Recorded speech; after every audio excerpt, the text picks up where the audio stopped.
ko, binibining marikit na dalangin ko. Ikaw. Come on, say it again. And I won't hesitate to kiss you for sure. Bulong nito sa mismong tapat ng labi niya. Ramdam niya ang pagbuga ng hininga nito. Napalunok siya dahil biglang nanuyo ang lalamunan niya. Hindi na rin siya nagsalita pa. Mahigpit din niyang tinikom ang mga labi niya. Maya-maya din ay binitiwan na siya nito at tumalikod. Chapter 15. Bumuntong hininga pa ito habang siya ay nabibigla pa rin. Enough this nonsense conversation. I have a lot of things to do, so please, cooperate. Napakaseryoso na nitong wika, para bang nasa harapan nito ng isang general meeting. Come, sit down here. I want you to listen first to me. Tawag pa nito sa kanya. Pinapaupo siya sa isang single couch na naroon. Sumunod siya sa sinabi nito at naupo. Kung gusto niyang makauwi na, ay kailangan niyang pakinggan na lang ang mga sasabihin pa nito. Nakita niyang may kinuha ito sa isang drawer na mga puting papel.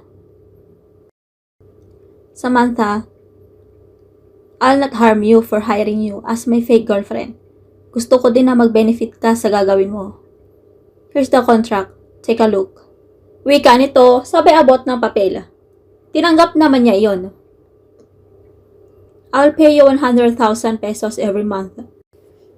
Hanggat hindi pa bumabalik si Casey, magpapatuloy tayo sa pagpapanggap. Natigilan siya sa sinabi nito. Napakalaki na ng may tutulong ng 100,000 pesos na iyon sa kanila, lalo na sa pag-aaral ni Brandon. Pero dapat, you're always available kapag tinawagan kita. Kaya naisip kong i-hire na lang kita as my assistant secretary. Para sa ganoon, parati tayong magkasama at makilala pa natin ang isa't isa. And of course, mabayaran ko rin ang pagiging assistant secretary mo. Pagpapaliwalag dito muli. Hindi na rin masama. Sa katunayan ay napakaganda ng offer ng kumag na ito. Kung sa pagiging praktikal lang ay tatanggapin na niya ang offer. Sabihin na lang nilang mukha siyang pera. Pero hindi maikakaila na pera ang nagpapaikot sa mundo. At sino ba naman siya para tumanggi sa grasya? May isa lang siyang inaalala. Dahil baka may hilingin itong iba bukod sa pagpapanggap nila. Huwag kang mag-alala. You are safe with me. Hindi kita gagawa ng masama o pagsasamantalahan. Tulad ng iniisip mo kanina pa. Biglang wika nito. Nagulat siya dahil parang nabasa nito ang naman ng isip niya. Hindi wala akong iniisip na ganyan. Pagkakaila niya. Pero, kasama ba sa pagpapanggap ang kiss? Tanong niya dito. Yes, kapag kinakailangan gagawin natin. Kailangan maging mukhang totoo ang sweetness natin sa harapan ni Casey. Kapag wala na siya sa harapan natin o sa paligid, then, di natin kailangan maging sweet. Paliwanag nito muli. Malalim siyang napapaisip. Hindi alam kung tatanggapin ba ang alok nito o hindi. You don't have to think whether you will agree or not. I'm not asking you. I am just explaining what is in the contract. Dahil you will sign whether you like it or not. Dominante na naman itong wika. Bigla na naman sumama ang mukha niya at tinapunan ito ng masamang tingin. Bakit? Bawal ba mag-isip kunwari? Masyado kang atat. Alam ko naman na wala na akong magagawa kundi pirmahan niyang kontratang yan. Isa pa, may magagawa pa ba ako? Pinakilala mo na nga ako sa ex mo kanina bilang girlfriend mo. Singhal na naman niya dito. Natawa naman ito sa sinabi niya. I don't know, magaling ka rin pala magpatawa. Akala ko maangas ka lang eh. Natatawa pa rin itong wika. Ikaw lang ba? Pati nga rin ako hindi ko alam na marunong pala ako mag-joke. Tatawa-tawa rin niyang sagot sa lalaki. Siya nga pala. Mag-resign ka na sa resto. But you don't have to resign as a trainer sa taekwondo. But it's up to you. It's your choice. Dagdag pa nito muli. Marami pang pinaliwanag si Zack ng kung ano-anong clauses na hindi na niya masyadong inintindi. Ang mahalaga lang sa kanya ay ang seguridad na wala itong gagawing masama sa kanya at syempre ang bayad. hindi na siya lugi sa offer nito. Sa katunayan ay para siyang nanalo sa loto buwan-buwan. Pagkatapos nila magpirmahan ay narito siya ngayon sa isang unit na kinuha ni Zack para sa kanya. Dito muna siya magpapalipas ng gabi. Hindi na nga siya nito pinauwi kahit na anong pilit niya. At tulad nga ng sinabi nito ay tinawagan nga nito ang nanay niya na pilit kinuha ang numero sa kanya. Hindi niya alam kung ano ang sinabi nito sa nanay niya. Katwiran nito ay sobrang delikado na ang umuwi dahil hating gabi na, lalo na sa magulo nilang lugar. Baka mapagtripan pa siya, kaya naman kinuhanan na lang siya ng silid nito. Kinabukasan ay maaga pa rin siyang nagising kahit na madaling araw na siyang nakatulog. Paglabas niya mula sa banyo ay agad siyang nag-ayos ng sarili. Sinuot ang sombrero niya at ibinulsa na sa pantalon ang mumurahin niyang cellphone. Handa na siyang umalis nang bigla ring mag-ring ang doorbell. Pagbukas niya ay bumungad sa harapan niya ang napakatangkad na si Zack. Wala kang pasok sa taekwondo mo because it's Sunday. And also, magre-resign ka na rin sa resto. At ngayong araw ang simula ng lahat para sa atin. Kaya may pupuntahan tayo. Diretso nitong wika. Agad na hinawakan ang kamay niya at hinila na siya patungo sa elevator. Saan tayo pupunta, Andres? Taka niyang tanong. Huminto ang elevator sa 3rd floor kung saan naroon ang parking lot. Natigilan pa ito saglit dahil siguro sa pagtawag niya dito ng Andres. Nabigla rin siya nang lumabas sa bibig niya ang second name nito. Isa pa ay mas bet niya tawagin itong Andres kaysa sa Zack. Nalalaswaan kasi siya sa pangalang Zack.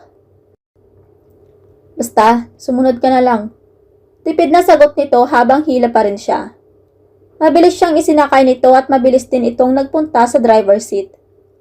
Wala pang 15 minutes ay huminto sila sa isang restaurant at kumain ng almusal. Pagkatapos ay muling nagbiyahe. Huminto naman sila ngayon sa isang beauty salon ng spa na kilala ang pangalan sa market. Agad sila sinalubong ng isang empleyada at inassist. Hey, Jean Andres, napadalaw ka. Nagpapagupit ka na ba? Bati agad ng isang bakla na may kulay pa ang buhok na nakasunod sa kulay ng rainbow. No, not me. Siya, make her more beautiful. Utos nito sa bakla. Maasim naman ang mukha nitong pinasadahan siya ng tingin mula ulo hanggang paa. Who is she? Your maid? Insulto nitong tanong. Magandang maid? Dagdag pa nito. She is my girlfriend. Stop making fun of her. Tiimbagan nitong wika. What? How about Casey? Hiwalay na kayo? Tanong muli ng bakla. Hindi yata na-inform sa hiwalayang Zack at Casey. Matagal na kaming wala. So please, stop bringing her up. Just do what I have said. Seryoso nitong wika. Oo na, ito na nga. Actually, maganda na siya. Pangit lang ang pananamit nito at... Iha, remove your cup. Maarte nitong wika. Pagtanggal niya ng sombrero niya, ay inalis din niya ang tali niya sa buhok. Kaya diretso itong bumagsak. Biglang namangha ang baklang kilala ni Zack. Bakit hindi mo sinabi sa akin na her beauty is exceptional? Kakaiba sa lahat. Don't worry, Zachy, baby. Gagawin kong higit sa Diyos sa ng kagandahan ng girlfriend mo. Biro nito at agad siya hinawakan si kamay at inupo sa isang chair. Napakaraming ginawa ng bakla sa buhok at mukha niya. Pati na rin sa katawan niya. Pinagpiestahan ng mga alipores nito ang binti at katawan niya. In fairness, napakakinis ng balat mo. Saan ka nagpapasalo ng spa? Tanong ng bakla sa kanya. Hindi pa ako nagpapaspa. First time ko lang ngayon. Sagot niya. Ganun ba? So ano yan? Inborn? Pinaglolo ko muna ako yan eh. May pang-aasar pa nito sa kanya. Hindi naman siya napipikon dahil alam naman niya ang pag-uugali ng mga bakla. Ayan na, natapos na rin! Sigaw nito. Sa dami ng ginawa nila sa kanya, sa wakas ay natapos din. Binihisan na din siya ng mga ito ng isang casual dress na kulay bloody red. Ang ganda-ganda mo, para ka ng Diyos sa paningin ko. Sigurado akong lalong mai-inlove sa yung boyfriend mo.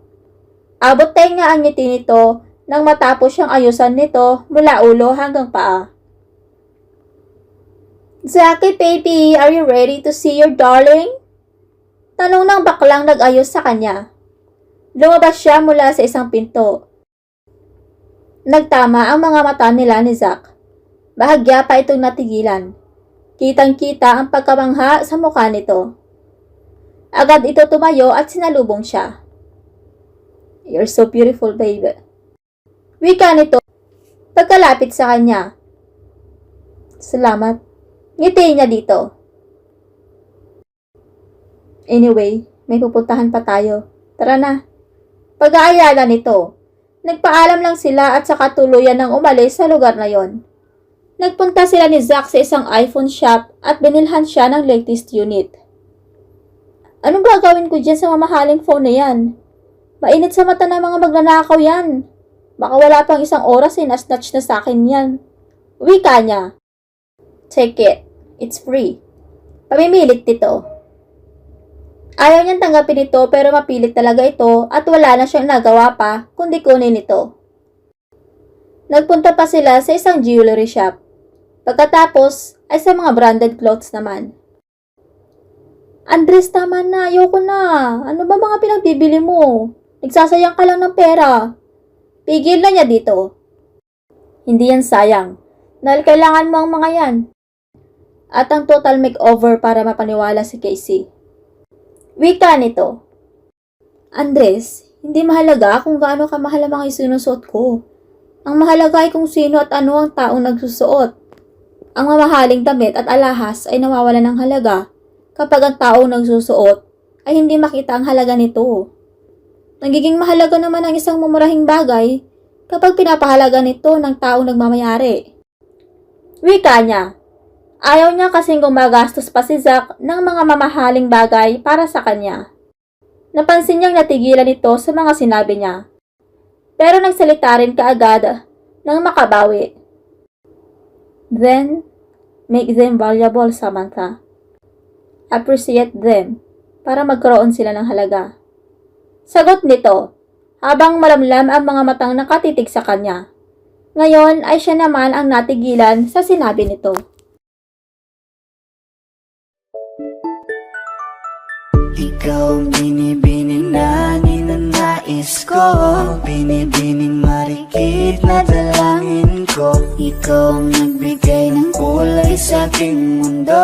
Sana ay panghabang buhay.